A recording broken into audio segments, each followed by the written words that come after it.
तत्वज्ञानाला एक वेगळा शब्द आहे, त्याला आपण साहित्य म्हणतो. जीवनामध्ये जगण्यासाठी माणसाला अन्न, वस्त्र आणि निवारा हे तीन मूलभूत साहित्य आहेत त्याच्या जीवनातले. त्याला अन्न पाहिजे, त्याला वस्त्र पाहिजे आणि निवारा पाहिजे.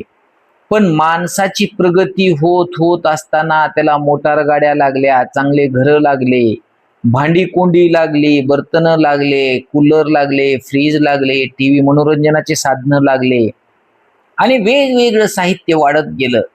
परंतु मानवाला एका लेवलला गेल्याच्या नंतर कळालं की अरे हे मी सर्व गोळा केलेलं आहे, चांगले घरं बांधलेले आहेत, मोठ्या मोठ्या मोटार गाड्या माझ्याकडे आहेत, सगळं काही आहे, पण मला वैफल्य काय येतंय?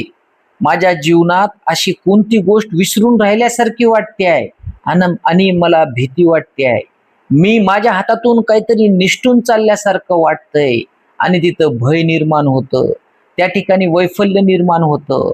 त्याला खाली खाली रिकामं रिकामं वाटतं. माझ्या जीवनात काहीतरी अशी गोष्ट आहे की माझा ग्लास भरलेला नाही, माझा ग्लास खाली आहे आणि ह्या जीवनातून मी असाच निघून जातो का?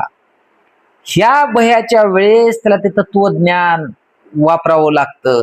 म्हणून एक मास्लोज थिअरीज ऑफ हायरार्ची म्हणून एक मास्लो म्हणून एक विचारवंत होता, त्यांनी सांगितलेलं आहे की माणसाच्या गरजा ह्या त्याच्या विकासाच्या टप्प्यावर बदलत जातात आणि हायेस्ट सेल्फ रिअलायझेशन आणि सेल्फ ऍक्च्युलायझेशन म्हणजे माणूस ज्यावेळेस स्वतःला समजून घ्यायला लागतो की मी कोण आहे, माझा जन्म इथे कशासाठी झालेला आहे, मी कुणीकडे जाणार आहे, माझा प्रवास कुठून आलेला आहे, प्रवासाचा मधला हा टप्पा तर नाही ना, मला कुठं जायचंय, तिकडे गेल्यावर हे नाते शाबूत राहतील का, मी ह्या जगात येण्याच्या अगोदर ही नाते होते का, मी जगात येण्याच्या अगोदर ही माझी व्यवस्था कोणी लावून ठेवली, असे मोठे मोठे प्रश्न पडतात. त्यावेळेस तत्वज्ञानाकडे माणूस वळतो. तत्वज्ञानाचा अर्थ आहे तत्व म्हणजे गाभारा, बेसिक, फंडामेंटल, त्याचा बेस काय आहे.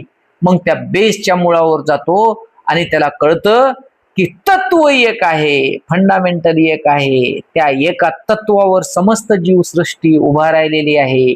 शंकराचार्य अहम ब्रह्मास्मी तत्वमसी, सर्व ब्रह्म आहे, सर्व तू ब्रह्म आहेस, मी ब्रह्म आहेस, तू पण तेच आहेस, मी पण तेच आहेस, एकच सागर आहे. सागरावरच्या वेगवेगळ्या लाटा म्हणतायत की मी मोठी लाट आहे, तू छोटी लाट आहेत, पण तत्व म्हणजे सागराचं खालचं पाणी सगळ्याचं एक आहे.